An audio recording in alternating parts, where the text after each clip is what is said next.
My husband Floyd and I met at the company where we worked. We fell in love and got married after an office romance. I was supposed to have happy days ahead after being blessed with a new life. However, since becoming pregnant, my husband's attitude has changed dramatically, and he started to verbally abuse me. I was going through a lot after giving birth to twins, and my husband was pushing unreasonable demands on me. Feeling helpless, I decided to seek help from a certain person. I met my current husband at a company where I used to work. He was my boss. We started dating after working together for a while, and eventually got married. When my husband got transferred, I quit my job, and that's when I found out I was pregnant. Raising children must be tough, so I want you to stay home until things settle down. My husband said that to me, so I took him up on his offer and became a housewife. At first, my husband was incredibly kind. Whenever I tried to carry something even slightly heavy, he would say, "Let me carry that for you," and worry about me. We found out we were pregnant and we were so happy. However, those happy days didn't last very long. I started having morning sickness around the 5th week of pregnancy. Until then, I was able to do things like laundry and cleaning as usual. But as the morning sickness got worse, I started spending more time in bed and couldn't keep up with the housework. "Hey, where's my dinner?" "I'm sorry, I couldn't prepare it today." "What's the matter? I came home hungry." "I'm sorry, I can't move because of the morning sickness." It's just morning sickness, not a disease. Make sure you prepare dinner for tomorrow," he muttered in a sulky tone and locked himself in his room. However, the next day when he returned home from work, he looked uneasy and apologized to me. "I'm sorry about yesterday." I was surprised by his sudden apology. What happened? "Well, actually, when I complained to my boss that my wife wasn't able to prepare dinner due to her severe morning sickness, he scolded me. "Don't make light of morning sickness. Prepare your own meals." Morning sickness can be really debilitating, you know. From now on, I'll prepare my own dinner. After this incident, on days when I was feeling unwell, he would prepare his own meals, but he wasn't very proactive in helping with the household chores. A few months later, I gave birth. We were blessed with the birth of adorable twin babies. It was my first childbirth and raising twins. I had no idea what to do and was struggling every day. "Hey, where's my shirt? Did you iron it?" Sorry, not yet." "Hey, have you been slacking off with the housework lately just because you're taking care of the kids?" During the busy morning rush, as he prepared to leave for work, my husband heard my reply and let out a deep sigh before saying, "That wasn't my intention. You haven't done the laundry. The cleaning's not done, and the room's a mess. I'm the one working. You're the one staying at home. So take care of the house properly." "It's not that I haven't. It's just that I've been so busy with the twins." "Don't make excuses. Just go ahead and iron it now." With that, he threw his shirt onto the sofa and instructed me to iron it. I wondered why I should be the one to be told this, but I persevered. "Okay," I replied and had no choice but to iron it. I'm a little confused because he's changed so much since we got married. He wasn't like this before. My own parents live far away from here, and I don't want to worry them, so I haven't talked to them about it. But my in-laws are very kind. My husband's work brought us to his hometown, so we currently live near his parents. I'll talk to them when they come over next time. After giving birth, I was looking forward to happy days. But little did I know that I would have to endure my husband's unreasonable behavior in the days ahead. Yesterday, my father-in-law, Gail, visited our house to check on us. He brought toys for the children and helped take care of them while I was doing the housework. His kindness was very helpful. "Patricia, are you tired? Are you okay?" Take care of yourself. When he said those comforting words to me, I couldn't help but cry. Seeing my reaction, Gail seemed to sense that something was wrong and asked, I've noticed that you haven't looked well lately. Is something bothering you? Riley is also worried about you, Patricia. Actually, Floyd. Touched by Gail's kindness, I decided to confide in him about my husband's behavior at home. As I spoke, Gail's face became increasingly stern upon learning that my husband wasn't doing any housework or child rearing. That idiot son of mine. I'm really sorry, Patricia. I'll talk to him myself. Gail, thank you. So my father-in-law told me that he would tell my husband to do the housework and childcare when he got home today. And so when my husband came home from work that night, he was quite surprised to see Gail standing guard at the entrances. Hey, what are you doing here, Dad? I have something to talk to you about. Come over here. What is it?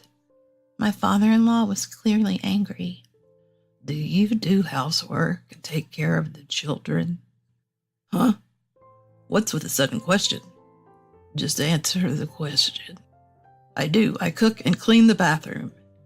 Have you changed diapers? Do you put the children to bed? Well, Patricia told me everything. Doing occasional housework doesn't cut it. Patricia takes care of the children every day and does everything else. You need to do your fair share of housework and child rearing, too. You're a father now, you know. My husband seemed unable to say anything in response to my father-in-law's words, and just looked down. When my father-in-law asked if my husband understood what he had said, my husband reluctantly nodded without saying a word. Patricia, I'm really sorry. If anything happens again, please let me know right away. Gail, thank you so much. After being scolded by my father-in-law and promising to help with the housework, my husband hasn't done anything. The other night, our children were crying so much that I couldn't sleep and was desperately trying to comfort them. Hey, the crying is too loud. I can't sleep. I'm sorry, they won't stop crying. I have to work tomorrow, too, and I want to sleep. Figure something out. I was really angry and felt like saying, they're your children, too. I consulted with my father-in-law, and he gave my husband a stern talking to. But it doesn't seem like the situation has improved much. My patience has reached its limit. I packed my things and came back to my parents' house. This morning, while I was taking care of the kids and doing housework, my husband suddenly said, When are you going to start working? Do you plan on being a housewife forever? I didn't understand what he was saying, so I froze. Hurry up and work. Do you plan on living off my money forever? It seemed that my husband wants me to return to work soon and contribute financially to the household. But I thought we both agreed when I first got pregnant that I would take a break until I got settled with child rearing. We talked about that, right? I told my husband, but he responded with a puzzled expression. Huh? We didn't talk about that. You've already given birth, so hurry up and work. I don't understand why he's pretending like we never had that conversation. It's impossible for me to return to work while taking care of my infant twins. The children are still young, and it's impossible to work while taking care of them. My body isn't fully recovered yet either. That's not an excuse. Pregnancy isn't an illness. My mother also worked while raising us, and everyone does it. There's no reason why you can't. I'm not saying that I don't want to work. I'm saying that it's not realistic for me to return to work while I have infant children. I plan to return to work when they're older. I explained that I'm not fixated on being a housewife, but he didn't understand. Hurry up and work. Don't be lazy. If you want to be a housewife, then get out of this house. He started shouting at me, and I couldn't take it anymore. I decided to go back to my parents' house. The next morning, my husband left the house with a smile on his face, as if nothing had happened yesterday. All right, I'm off. I put on a smile and happily said, "Take care," as I sent him off. After that, I packed my bags, took my children, and boarded a plane. I hastily arranged last night to go to my parents' house. At first, my parents were surprised, but after seeing my condition, they kindly accepted us without saying a word. I'm so sorry for barging in so suddenly. It's okay, this is your home. Don't worry about it. Thank you. I decided to tell my parents about all the mistreatment I had received from my husband.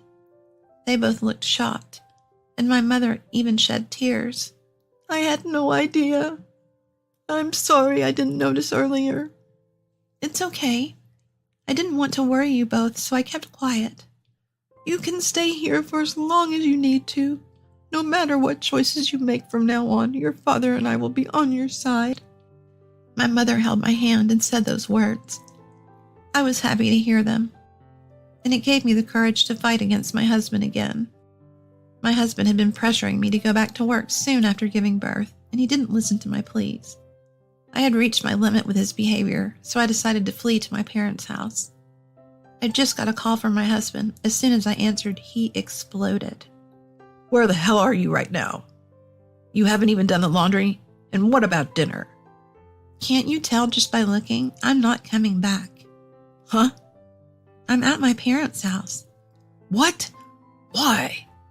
You told me to leave, so I left as you wanted. What the hell are you talking about? When my husband heard my words, he changed his tone from the initial outburst to a bewildered one, as if he couldn't comprehend the situation. Don't worry. The kids are with me. Now we can relax and enjoy ourselves. I could tell that my husband was getting flustered on the phone with my sarcastic comment. No, I just said that in the heat of the moment.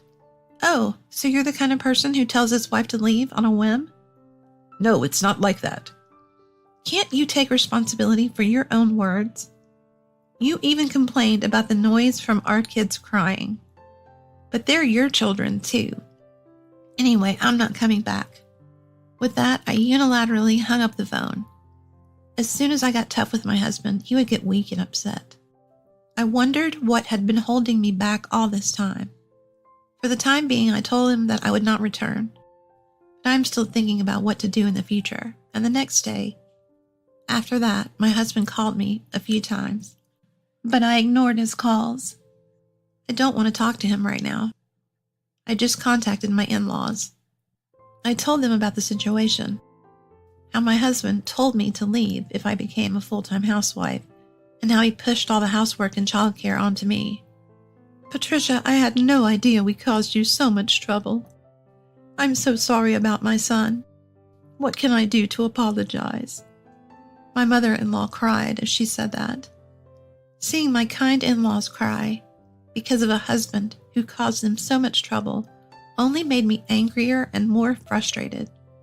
Patricia, whatever decision you make, we're prepared to accept it. We might have spoiled our son too much. We're truly sorry. No, I'm really grateful to you both.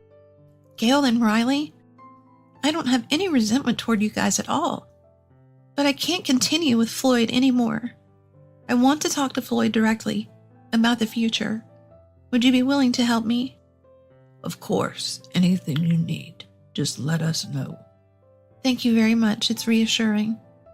I talked to my in-laws like this, and later on, I decided to talk face-to-face with my family at home. After coming back home, I thought about the future carefully. I decided to take a step forward, not only for me, but above all, for the future of my children. A few weeks later, the day of the discussion finally arrived. We're about to have a discussion. I'm nervous, but I'm going to express my thoughts firmly. And then, a few hours later, after the discussion, my husband left home with his parents. During our discussion today, to determine the schedule, I called my husband once. However, when he answered the phone, he weakly said, Hey, are you not planning to come back? I'm not. I want you to come over to my parents' house this Sunday so we can discuss the future. Why the hell are we at your parents' house? Why don't you just come over here? You don't understand how difficult it is to take the kids on transportation, do you? Anyway, I have already talked to your parents. So you must come. Hey.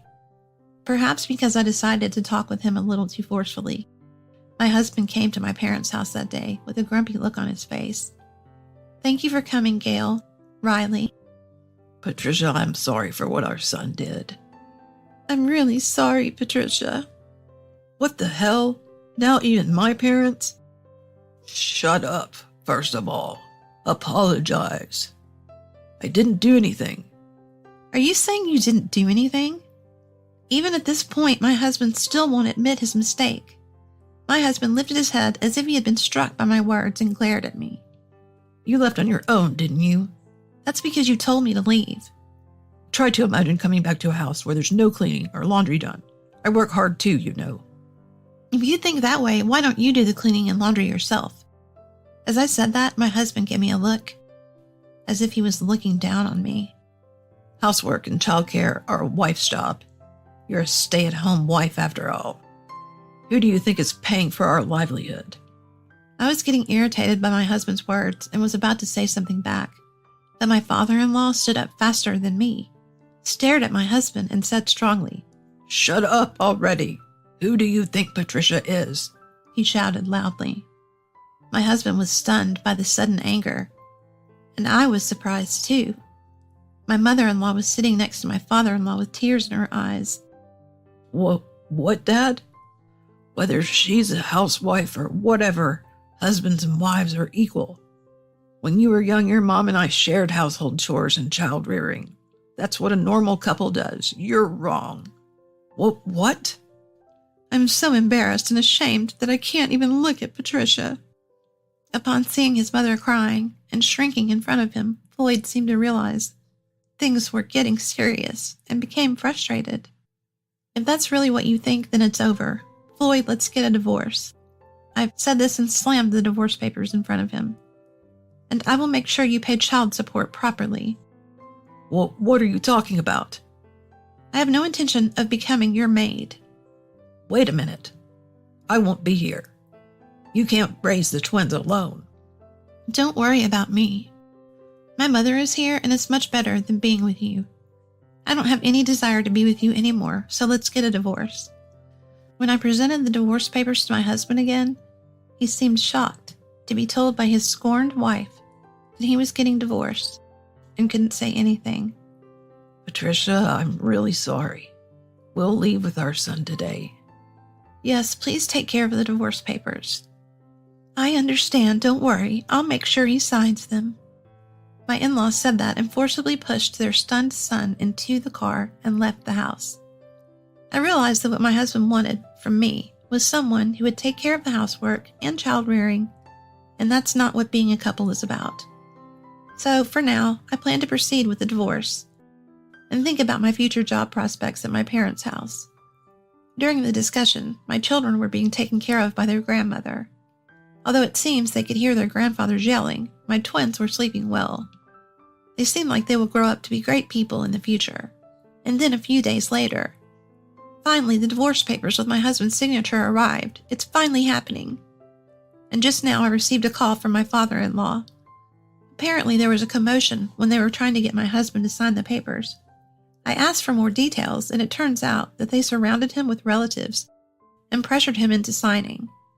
At first my husband refused, but eventually he had no choice when he was being pressured from all sides.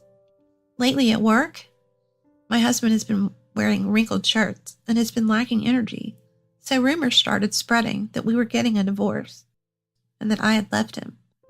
Did his wife run away? Rumors started spreading, and it seemed he quickly became isolated from his surroundings. My husband's former boss scolded him before and apparently said some harsh words like, Someone who can't prioritize their family can't prioritize customers either. Reflect on that. After that, it became uncomfortable for him to work at the company. However, he had no choice but to continue working to pay for child support and rent.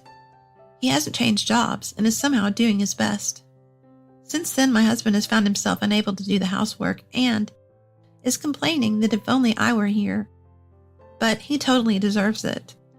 I have no intention of seeing him again, and I have no intention of letting my children see him either. Now that I'm away from him, I feel like I have more emotional space. I want to protect my children and make sure they continue to grow up healthy. From now on, the three of us will do our best together. I suffered from my husband's unreasonable behavior, but with the help of my in-laws and people around me, I thought for myself. gathered the courage to take action, and was able to overcome this adversity.